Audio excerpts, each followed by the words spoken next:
Salam sejahtera Malaysia, denyut nadi suara rakyat bergema di channel ini. Jangan lupa tekan butang subscribe, like dan share. Malaysia kita punya, cintai Malaysiaku, kita jaga kita.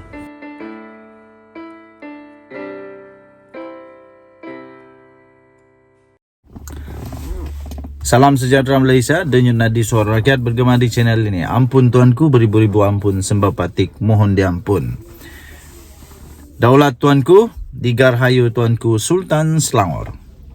Tuan-tuan dan perempuan yang dihormati sekalian, baru-baru ini heboh satu Malaysia berkenaan dengan ustaz-ustaz yang telah tidak diberikan permit untuk memberikan ceramah di masjid.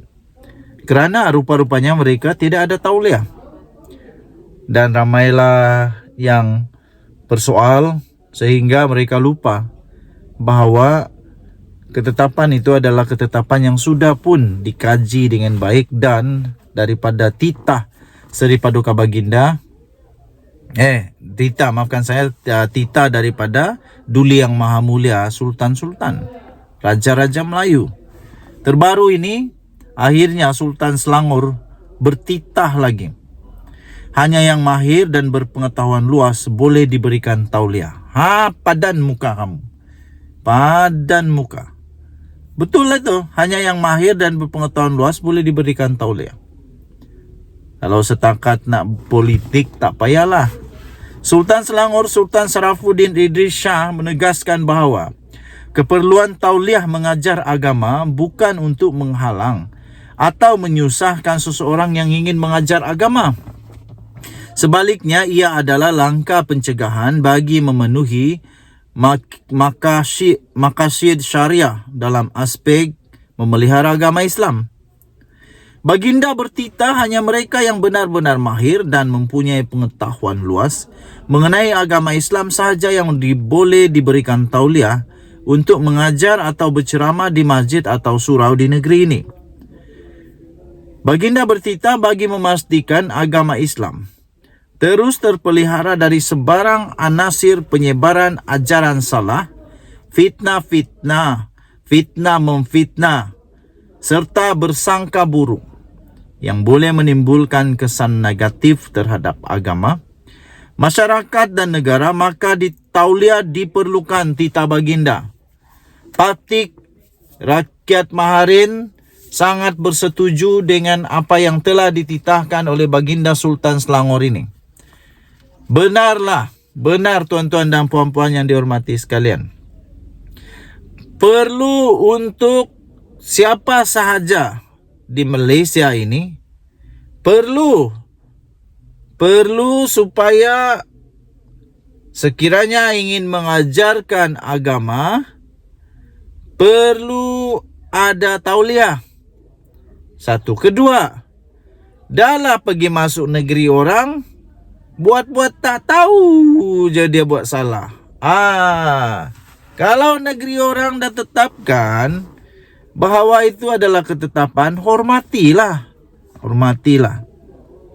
Baginda bertitah hanya mereka yang benar-benar mahir saja mempunyai pengetahuan luas mengenai agama Islam yang boleh diberikan tauliah untuk mengajar atau berceramah di masjid atau surau di negeri ini, iaitu negeri Selangor. Sultan Sarafuddin yang bertitah menerusi hantaran di Facebook Selangor Royal Office turut menyeru umat Islam di Selangor agar memahami dan menghayati intipati khutbah Jumaat bertajuk Tauliah Mengajar, suatu keperluan yang dibacakan oleh khatib di masjid-masjid di seluruh negeri pada hari ini.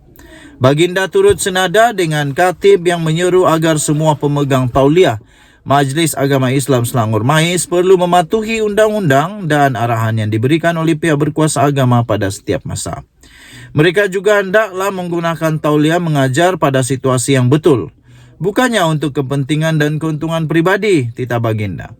Tidak menyelitkan lawak jenaka yang melampau sehingga masyarakat hanya mengingati lawak berbanding ilmu yang disampaikan, yang akhirnya akan menyebabkan masyarakat lebih tertarik kepada penceramah hanya kerana lawaknya tetapi bukan kerana ilmunya, titah Sultan Selangor. Baginda turut berpesan kepada para pemegang tauliah supaya tidak mencampur adukkan isu agama dengan politik kepartian dan permusuhan sesama Islam atau menyelitkan perkara yang cenderung mendatangkan benci atau penghinaan terhadap mana-mana agama, kerajaan dan permusuhan antara beberapa kaum atau golongan penduduk di negara ini. Tita Baginda, pihak Jabatan Agama Islam Selangor JAIS kerap menerima aduan bahawa masih terdapat masjid atau surau yang mengundang penceramah tanpa tauliah. Malah penceramah yang tahu tentang keperluan mendapatkan tauliah di Selangor ini masih terus mencuba untuk memberi ceramah di masjid atau surau tanpa tauliah. Baginda turut bertita apabila kebenaran ceramah di masjid dan surau tidak diberikan atas alasan tidak mempunyai tauliah, pihak berkuasa agama dipersalahkan dan diperlekehkan, kononnya menghalang usaha-usaha dakwah dilakukan di masjid dan surau Tita Baginda. Justru Baginda mengingatkan kepada sesiapa saja yang ingin mengajar agama atau diundang untuk mengajar di masjid atau surau seluruh Selangor untuk memohon tauliah mengajar. Daulatanku, salam sejahtera Malaysia. Seperti biasa, asal ada saja pendakwaan kepada bos-bos parti politik, mesti AG dituduh, mesti AG dituduh, dikecam, dikata ini pendakwaan terpilih, jahat lah, macam-macam lah. Sekali ini tiada juga terkecuali. Dengan pendakwaan kepada bos-bos di dalam Bersatu ini, AG sekali lagi menjadi bahan, menjadi sasaran. Tapi kali ini AG tampil dengan berani menutup, membisukan mulut-mulut mereka yang sudah buat salah, tapi kali ini menempiaskan kata pendakwaan terpilih.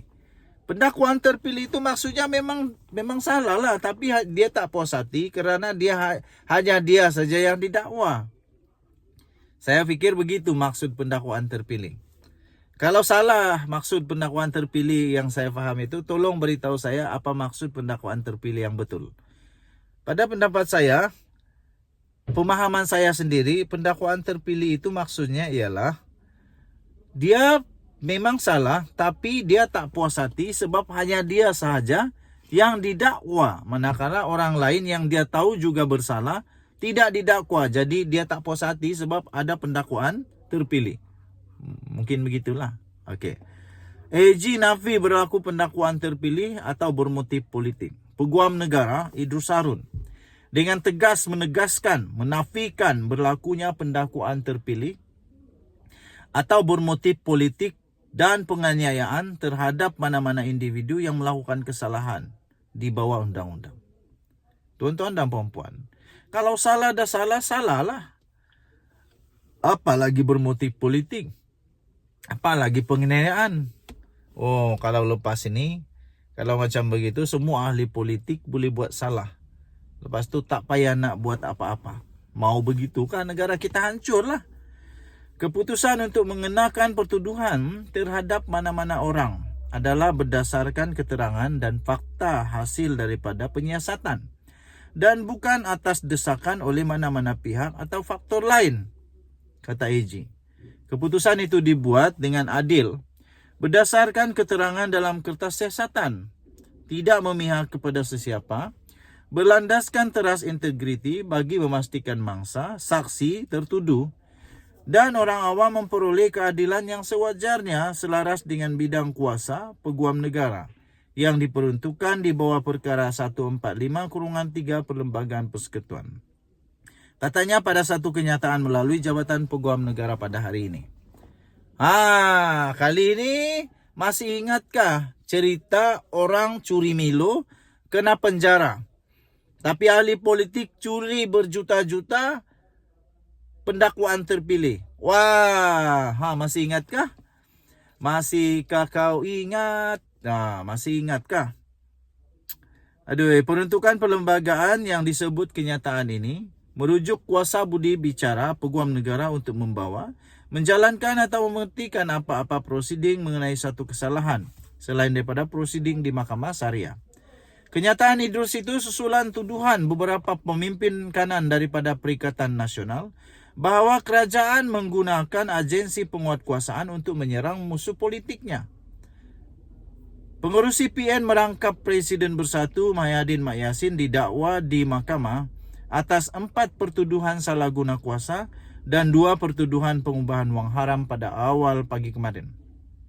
Bekas Ketua Penerangan Bersatu Wan Saiful Wanjan sebelum ini pula didakwa menerima rasuah 6.9 juta dan meminta jumlah yang tidak ditentukan berhubung projek jalan raya 232 juta yang dikaitkan dengan program itu. Denyut nadi suara rakyat bergema di channel ini. Jangan lupa tekan butang subscribe, like dan share. Bye-bye.